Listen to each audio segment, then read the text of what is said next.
Tonight, the Lawyers and Podcast show is on the crisis of interracial marriage and dating. Why is the white media, the articles on the internet and all that continue to talk about this so-called hype of the growing numbers of interracial marriages and dating in the United States? We're going to talk about it tonight on the Lawyers and Podcast show.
The Lawyers and Podcast show is on live. Welcome to the Lawyers and Podcast show. So I took a month off, ladies and gentlemen. Took a month off, and I'm back. Had problems. Took sick a little bit, and had an earache that's still bothering me right now. Whatever. The Lawyers and Podcast show is live. Okay, nonetheless, thumbs up, like, share, and subscribe. Don't forget to donate to the channel. You can do so by $ Lawyer Henderson 40. Cash out. Lawyers and Podcast show is live. Tonight we're talking about the crisis of interracial marriages and dating. Why have there been so many articles written on this? Okay. Why have there been so many fantasies about certain types of people wanting to interracially date, right? Outside their race. And we'll talk about that. We'll go into that a little bit. Okay.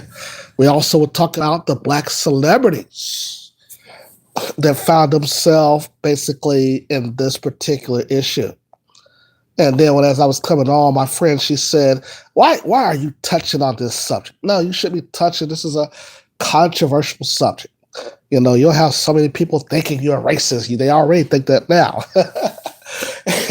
And I got to remind her that black people cannot be racist. Okay. Okay. Racism is a system. It is a system basically that keeps one group away from resources and other economics. And right now, the only person who can do that is white folks. You understand? So I got all of these white folks in my chat. Come on in, white folks. I know that you're going to be upset with tonight's topic because, of course, the so-called white liberals and the Jews, they have pushed interracial marriages and dating. Even in the 1960s and 70s, they have pushed integration, which is basically the foundation of interracial marriage and dating. You see, at the 60s and 70s, we were minding our own business. We were building up our own economy. And then that's when that firebomb came through. Remember when the white girl blamed that black man claiming that she got raped, which then caused white folks, the white mob, especially the white liberals in the government, to come in and firebomb the towns that we were building. Okay?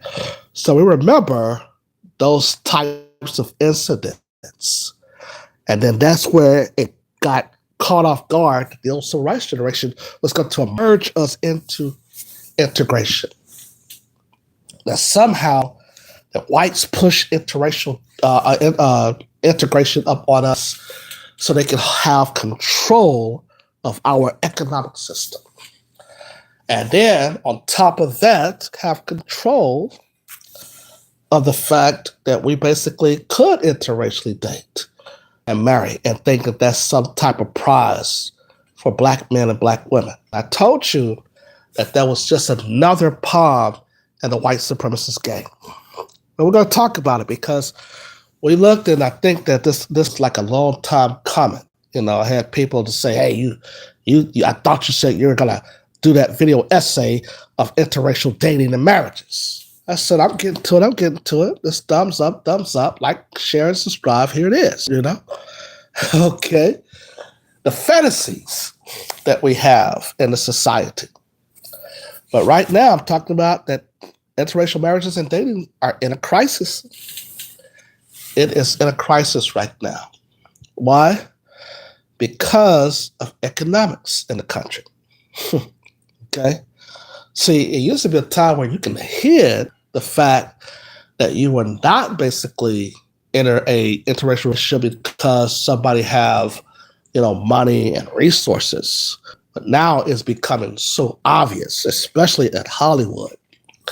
The difference between Black men and Black women interracially dating is a huge phenomenon beyond other types of people who, let's say, Hispanics dating white people, a white woman, or a Hispanic man dating a white woman, an Asian man, of course, dating a white woman or something like that. We, of course, know that the vast majority of interracial relationships is between Asians and white men. Okay?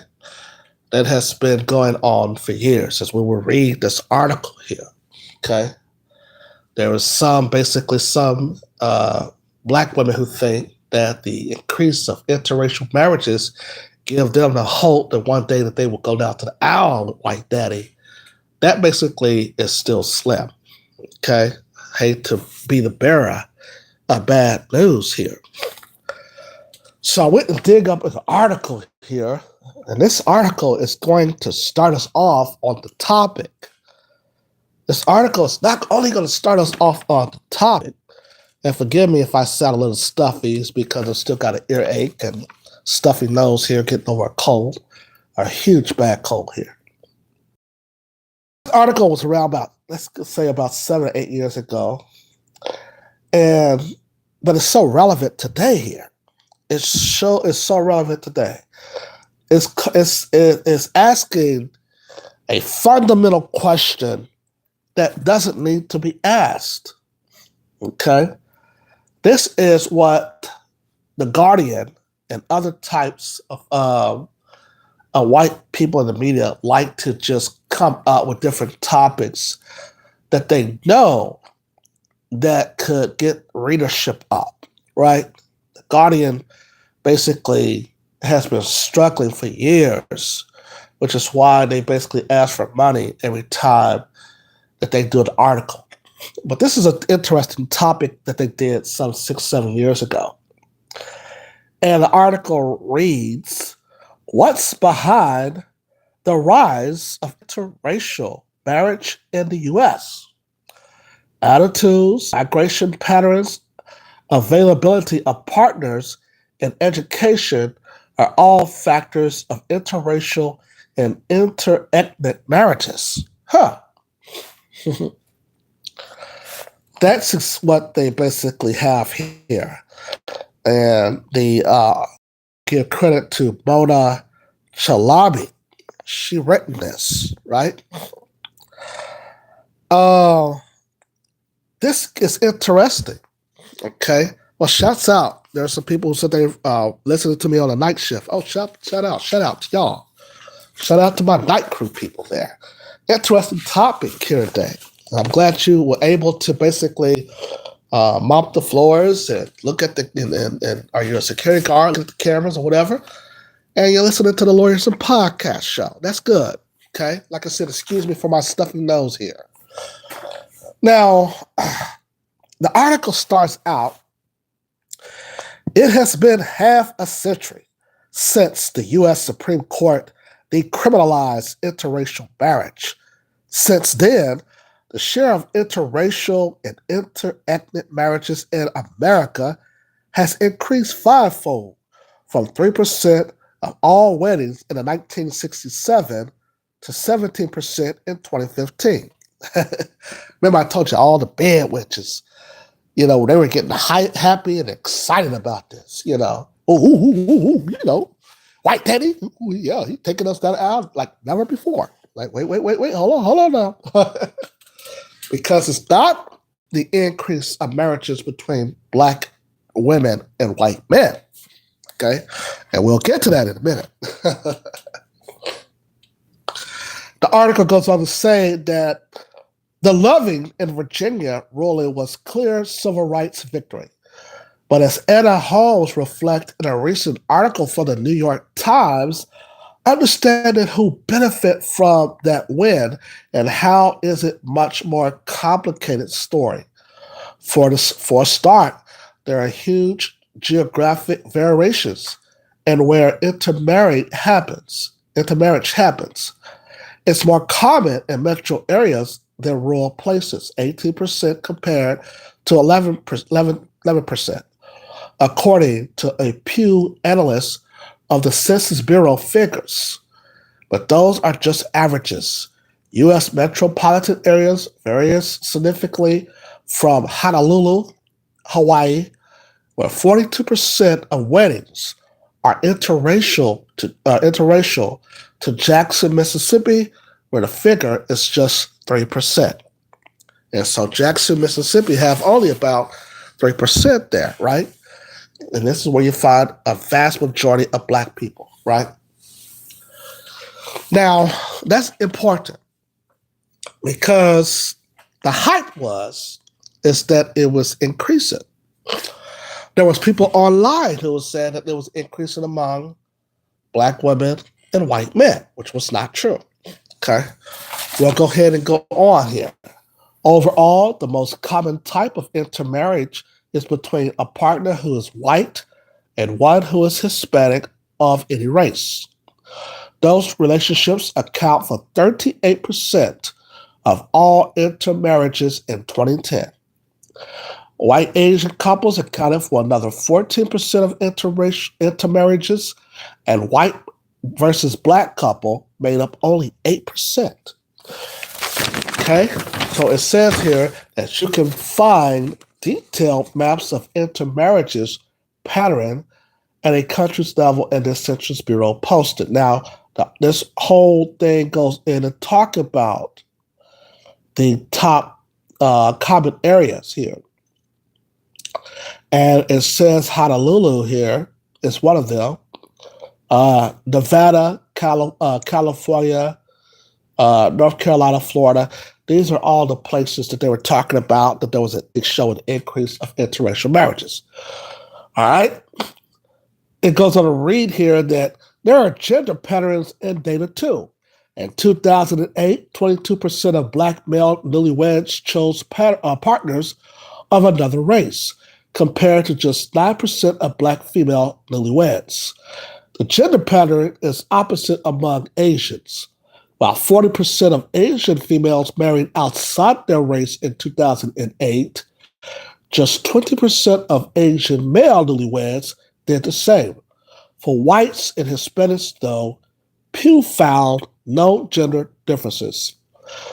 These numbers aren't simply a matter of love. They're the consequences of economic, political, and cultural factors, to list just a few. My point exactly. Okay?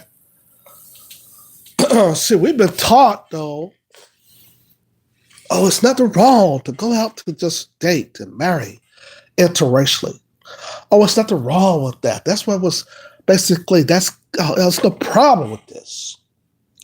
But as I told you, that these interracial marriages and dating comes with basically people who either are only dealing with the folks in their city or state where they have not been able to find a partner, or they basically are trying to find some way to connect with a love life just because they might go to college or interact with a person. Okay, so what the article has said is that basically the decline has always been among whites and Hispanics or whites and Asians.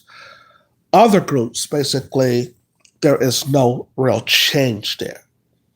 Okay? In other words, white daddy is not taking black women down the aisle as much as they would like to here. Okay? And this right here has formed a crisis in general.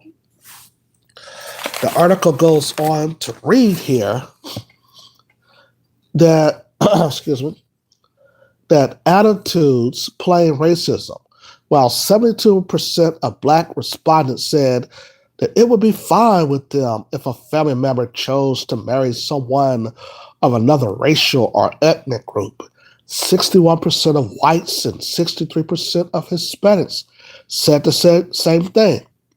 More specifically, though, Americans aren't comfortable with specific kinds of intermarriage. A Pew survey found that acceptance of out marriages to whites, 81%, was higher than the acceptance of out of marriage to Asians, 75%. Hispanics, 73%, or blacks, 66%. Okay? Now, we get this, and we look at the comparisons based upon race, and you will find again that whites are basically more likely to say, it's okay that one of my relatives are dating outside their race. I wouldn't basically do, it wouldn't mean nothing, and of course you have other people say the same thing here, okay? But when we come back from the music break, I'm going to tell you something a little bit more odd about this, especially when it comes to black celebrities, specifically the black female celebrity, and how they are paid to stay in relationships with white men and others. The crisis of interracial marriages and dating when we return from the Lawyers and Podcast Show.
We're back on the Lawyers and Podcast Show. Today we're talking about the crisis of interracial marriages and dating in the U.S. Economically, people are pulling away from interracial marriages in the United States. So this article is only about 6 years old.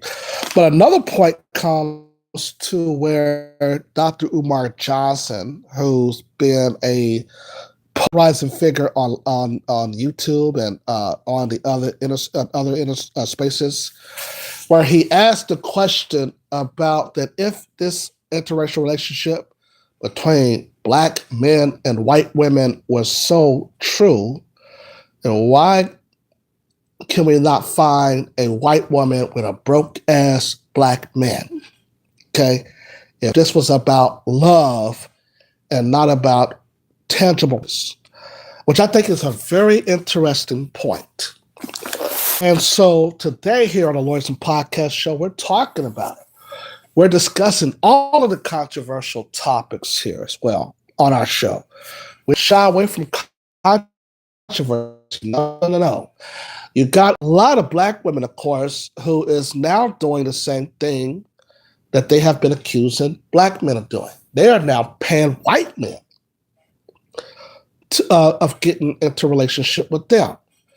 So we look at this, and I told you that interracial marriages and dating is about common interests. It's not about love. It's about common interests. It's about, hey, what can you do for me, or what can I do for you? Okay. And there's also different types of cultural factors that goes into play, of course. And basically, it is a controversial topic that people don't like to deal with it. But it is important to talk about the crisis of interracial marriages and dating. Why is basically a lot of white females, how they're able to invest in black men and get them a black partner? Is that true? That concept that Umar Johnson talked about, that the reason why these white women are taking black men away from black women is because the white woman invests more into the black man? That's the reason why we see that there's an increase of these interracial relationship between black men and white women? We can also, of course, there's a question of whether or not if these white women who basically are only dating these black men because they have football deals with the NFL or the NBA, and basically you see a lot of white girls who will plant themselves along with the black athlete. We see that as well. Okay. So we see, though, that there is evidence of common interest there. Common interest is, of course, money. And I told you, though, that there's a crisis in relationships in general, because I told you that you cannot emulate the white man's relationship and try to mark him because you don't have the same economic system as he does. Okay? I explained to you that the white man is not giving us our reparations. So you can't be into a relationship anyway under the system of oppression, just having jobs. Okay? It's not really going to work, And Nellie Fuller taught us that. Okay?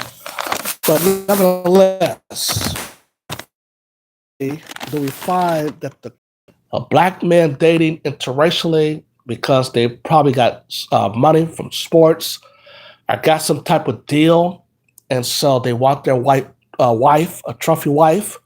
Okay, no problem there. I'm not basically challenging the love that you say you have for this white woman or the love that you say that you have for this white man. Not challenging that at all. But I'm just asking questions about the common interests, about why is it that there has to be a common interest for you all to be in this interracial marriage and dating. Okay? Now, as opposed to that, we see a rise in the crisis of black women here. That white men have decided, not all, but some of them have decided that they're going to do the same thing that they see their white female counterparts who interracially marry and date. For instance, Brandon Frankel, who is basically married to Gabby Sidibe. Gabby Sidibe is an actress, best known for the movie Precious, who is worth a net worth around $6 million. Question for my audience: if she was not worth $6 million, do you think that this Brandon Frankel would be in a relationship with her? Yes or no? Okay. So are black women paying to be in a relationship with the white man? Let's continue looking at it. Aisha Tyler, after she basically divorced Jeff Egan's, I think that's his last name, sorry, she is worth $2 million. But the 25-year relationship, though, how did it end? And then she called herself saying, well, instead of trying to go out and find me another white guy, I would go and find a white girl. So, so she ended up having to pay for her white man, I believe. Holly Berry had to pay $8,000 a month in child support to Oliver Martinez. She paid $16,000 a month to baby daddy Gabriel Humphrey, or Arbery. Hope I spelled, let me say that last name right. Arbery. Aubry. So here's a black woman who basically was a successful black female in Hollywood, having to pay out two baby daddies. Joshua Jackson is married to Jody Turner Smith, or was married to Jody Turner Smith. She basically, I think, divorced him recently. And I think that she basically had to pay him out money. And Joshua Jackson there was dating Lupito Nyong'o. Okay. And basically, I think he liked those black British models, because this is the second one that he's been with. So Tracy Kelsey and Kayla Nicole, they broke up. We knew that this was not going to work. Okay.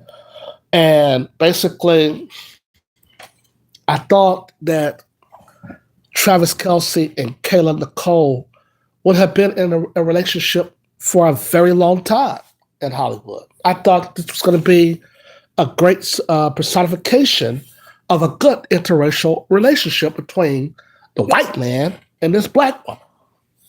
And I was wrong, because it finds out that after she basically got dumped by Tracy Kelsey, right, he went with Taylor Swift. And now he started getting all of these deals.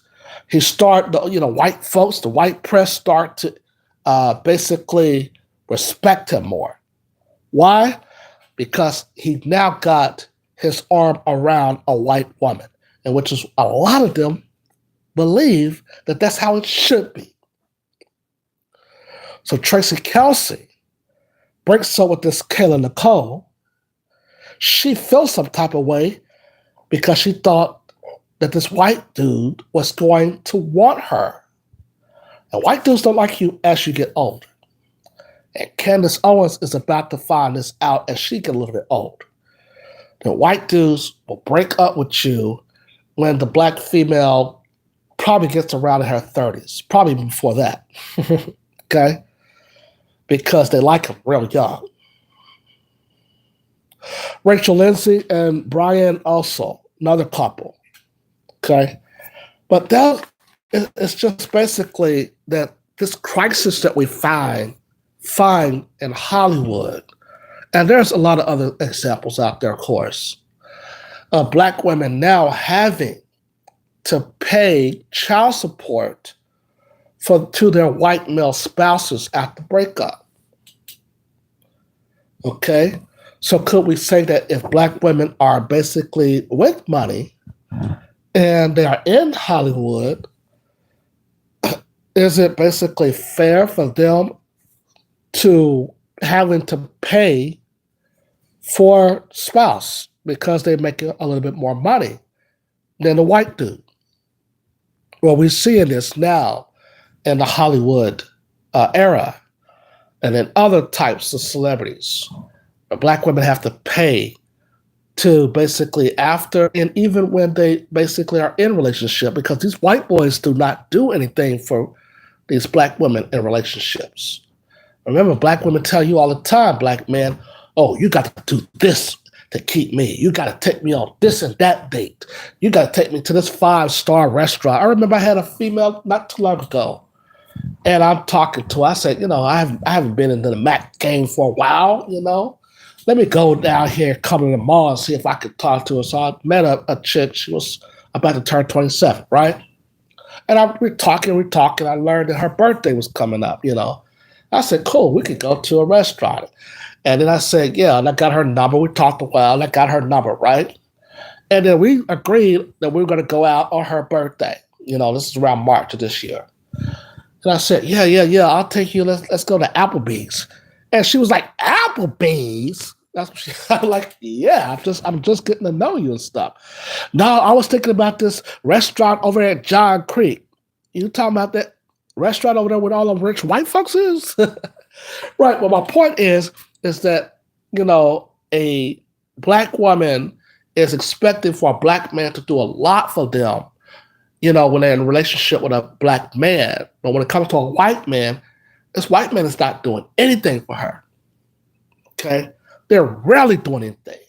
And they basically will get into the relationship just because they got them a white daddy.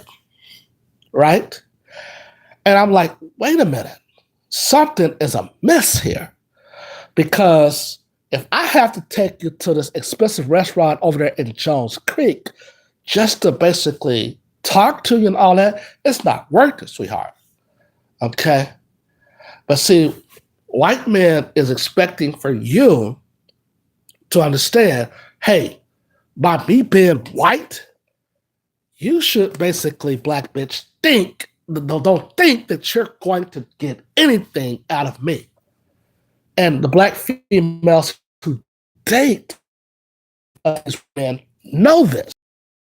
And that's the reason why they don't ask for anything. Okay? There's a couple right now, a celebrity couple right now, when you broke down as to how much did he pay for his girlfriend or his wife or whatever, who was black. And it was less than $100. You understand? So he doesn't have to do anything, most likely, as a white man for these black women. And that basically is fine with them. But then when they get with us, of course, because, under the system of white supremacy, the white man is God. So you have to understand that there's a difference here. Okay? And that difference is that, hey, you should be happy that you with a white man like me. And so basically the black woman is in a relationship and she's smiling and she's giggling. She's, laughing at the white man's corny ass jokes, and so she's just happy to be there and he doesn't have to do anything for her. Okay? And that's the trend that we have seen throughout the system of white supremacy. We want to talk about a crisis? Let's talk about it. Okay? Now, here's the issue. The interesting part about this, as we look at these black celebrities that break it up, we're looking at a whole issue of turmoil that a lot of celebrities are becoming broke. Okay? A lot of musicians, a lot of other types of people that had money, but now basically having to downsize. The economy is basically, it's not everybody's friend right now. Okay? And this also is going to bring about a crisis in interracial relationships because the people that you're dating who had money may be losing their money, let's say in the stock market, or they might lose their high-paying job or whatever, and you're only in that interracial relationship because that person was making a significant amount of money. They may have lost their football and basketball scholarships or whatever, and now you're breaking up because it was all about money from the outstart. Okay? So it reminded me of all this stuff I just said about, Aisha Tyler and all these other folks out here. Okay? Now who think that the grass is greener on the other side. Okay? And there's a lot of other celebrities like this that I didn't mention. A lot of other celebrities. But you have to understand here is that if you basically, let's say basically that when you talk there about, oh, no, it's not about this. I really love this white woman, or I really love this white man. Okay, I have no problem with that. I have no problem with that at all. Okay? But what I would ask, okay, is that when I seek out a person who is in an interracial relationship, bottom line, I'm going to look for where the resources coming from. Okay? First thing I'm going to do, okay, to see if this is truly about love, or about common interests. You understand? And that's what I will be looking for. Okay? Join me next week as I come back here on the Lawyer Henderson podcast show with more trending topics. You know, you can email me a trending topic, like, share, and subscribe. Leave a comment if you disagree. Of course, a lot of people disagree with me, but hey, that's fine. Leave a comment, like, share, and subscribe, and I am out.